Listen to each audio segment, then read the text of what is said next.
On today's video, I was able to find a person that is more insane about meat than me. If you love dry age, you're gonna like this one right here because this one is about to get crazy real quick. Two of my favorite things on earth are dry aged beef and prime rib. When you combine the two, that's what I want to eat. We're here at Muram in Long Island City. A year ago, we had some extremely long aged Wagyu.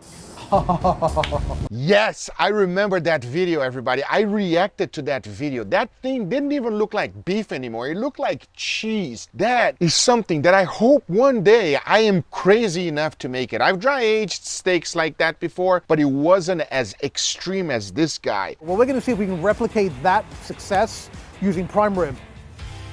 Let's go. What you are doing is basically doing a classic prime rib dinner in a ramen joint in Long Island City. I just want to experiment with meat while I can and the different processes. And I love both of these guys. Chef Nick and Joshua know what's up. They know about beef. This is going to be really good. And I've done a lot of research on how to make prime rib.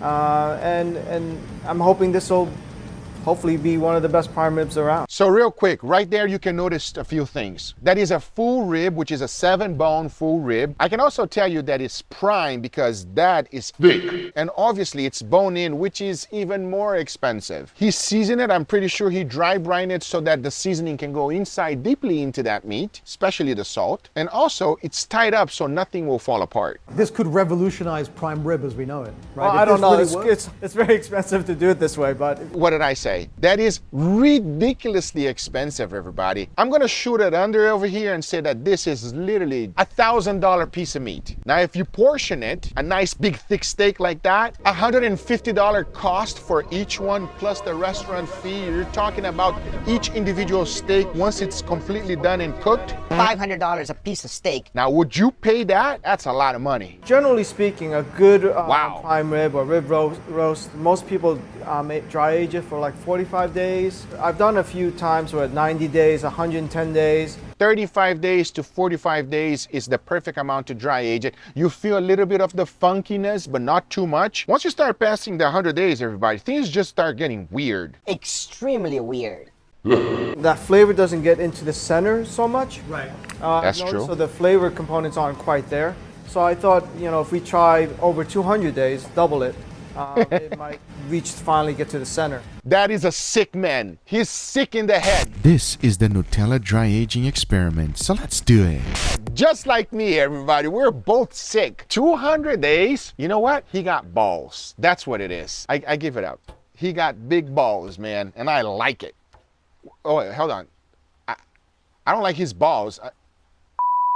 We are actually confying it in dry aged fat. This was literally about 100 pounds of fat. And then we rendered it, and this is how much we got from that 100 pounds. 100 pounds of fat. That is a lot of fat. To render that whole thing down, it is a huge pain in the butt, everybody. I said 1,000. You should probably bump up the price quite a bit more. We have about 20 quarts of dry aged fat. This dry aged fat is about 90 days, between 45 days and 90 days. So it's a combined. So an average is probably about 60 days. So he's talking about confit, but I want you to notice exactly what he's using, everybody. Sous vide. It's being sous vide in fat. And if you know me, I've dedicated an entire channel for sous vide, and I love it. And it is one of the most successful way to cook any protein to make sure that you don't overcook anything. That's why he's using it. He doesn't want to get up. Confit is a classic French technique traditionally used for preserving meats like duck and goose.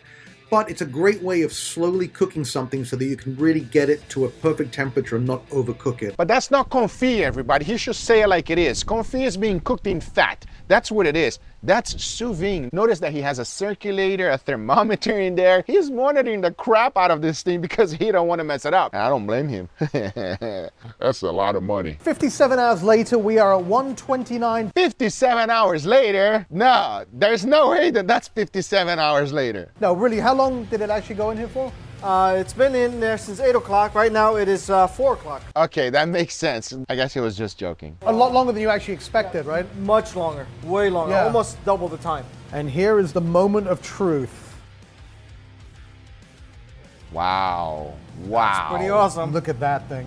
Just like whenever you cook any sous vide, whenever you take it out of the bag and you remove it, it's great, it's not sexy, it doesn't have a crust. It's lacking that beautiful thing that we all love, everybody, which is Maillard reaction, which is what you want. That savoriness, crust, delicious saltiness is so desirable. We here are addicted to it. No crust, no good. But before moving forward, let me thank today's sponsor, ZBiotics. We all have busy lives these days and can't afford to waste a day stuck on a couch because of a few drinks the night before. ZBiotics is the answer we've all been looking for. ZBiotics Pre-Alcohol Probiotic is the world's first genetically engineered probiotic. It was invented by PhD scientists to help you feel better the morning after drinking. And here's how it works. When you drink, alcohol gets converted into a toxic byproduct in the gut. It's this byproduct, not dehydration, that is to blame for your rough next day. ZBiotics produces an enzyme to break this byproduct down. Just remember to make ZBiotics your first drink of the night. Drink responsibly and you'll feel your best tomorrow. One bottle of ZBiotics is the same cost of one cocktail, but nothing beats the price of a fresh morning. Go to zbiotics.com/Guga or scan the QR code on the screen right now to get 50% off your first order when you use code Guga at checkout. You can also sign up for a subscription using my code so you can stay prepared no matter the time or occasion. ZBiotics is backed with a 100% money-back guarantee, so if you are unsatisfied for any reason, they'll refund your money, no questions asked. Remember to head to zbiotics.com/Guga and use the code Guga at checkout for 15% off. But thanks ZBiotics for sponsoring this video, but now let's get right back to it. It ended up taking a lot longer than anticipated to bring it to the 129-degree mid-rare temperature the chef was looking for. Frankly, that's overcooked for my taste, and it also meant that I had to wait longer to eat this wonderful piece of meat. He's seasoning it again, or did he never season it previously? Now I'm quite curious about this, because if he did not season it previously or let it dry brine like I thought at the beginning of the video, the middle of the steak will not have any seasoning, and that's not a good thing. He's going all out. I'm sure he's seasoned it before, and he's also seasoning it now for a better crust. At least that's my hope. Let's see. This is at the very end. It's still very, very red. It's just seeping like crazy. He liked it already, but he don't need to try it. He already knows. He already knows. We've let it rest now for about half an hour. It's actually quite cool to the touch on the outside. So we're going to put it in the oven now to do the reverse sear. And what are you going in, like 10 minutes? No, about 6 minutes. 6 minutes at 500 degrees or as hot as the oven gets? As hot as the oven gets. Our oven gets roughly about 600 degrees. That'll work really perfectly because you want to get your sear as fast as possible. You spend all this time cooking this wonderful piece of meat so that you have a nice edge-to-edge perfection, which is medium rare. And the last thing you want is to cook in something that is not that hot and mess it up by creating a huge gray band. That's why I love to use the flamethrower whenever I'm cooking a sous vide, because I'm looking for that type of huge medium rare section in the middle without any gray band at all. That is something on another level. And if you never had sous vide, you're missing out. So the reverse sear is exactly as it sounds. Rather than searing the meat first and then bringing it to temperature in the oven, you're doing the opposite. You're bringing it to temperature first and then searing it at the end by just cranking up the heat in the oven. Oof. Wow. My friends, it's called reverse sear. Yep. Where you That see looks the great. bone start pushing out that moisture, you get that frothy white. That's a beautiful sear, chef. Look at the outside on that. Looks great. Amazing. Look at that. What I would not give to give that a try right now, everybody. The absolute edge-to-edge Yes. pink. Notice on this entire thing is perfectly edge to edge, Yep. and then just brown under. There's absolutely no gray. And you can also whatsoever. see that a lot of Yep. what that is actually the dry age. You can Yes. actually see, especially from this end, it was Yes. pretty funky. See that big piece of steak with the bone right there? I would say minimum, if you're buying on a restaurant setting, that whole thing, $600, everybody. I'm telling you. And it will probably be extremely reasonably priced, because if you try to buy that in Salt Bay's restaurant, NANI? That guy. Yeah, me and him, we're not friends. Thank you very much. Thank you. Right in. Thank you, chef. This is the moment that this 18-hour cooking process has led up to. Wow. Although I have a feeling this could be like one of those moments that my whole life has been leading up to. Oh my God, that looks amazing. I want to know what it tastes like. Every I want to dry know. age room you've walked into, if you've been to one, or if you watch the meat show, like when you walk into a dry age room, you get hit with the flavor of hanging beef, and that's what this smells like. It actually tastes much more like a steak than a piece of prime rib. Now, prime rib is generally slow roasted. Why wasn't there a reaction from Nick Maybe he didn't like it and they wanted to cut that off to keep the suspense. Because I'll tell you one thing, the most important thing is the reaction when you're taking a bite. So if you're taking a bite and you're going, you can tell immediately, but that was cut off. Now, this gets me a little worried. It has gentle, soft, roasted flavors. This does not have those. This is like, boom, like dry aged. He doesn't like it, everybody. He's just not telling you. Let's see. This is just one of the best pieces of meat I've ever had, period. Oh, I was completely wrong. He's a freak like me. I almost think that this is too much for prime rib. Oh, you see, maybe he didn't like it.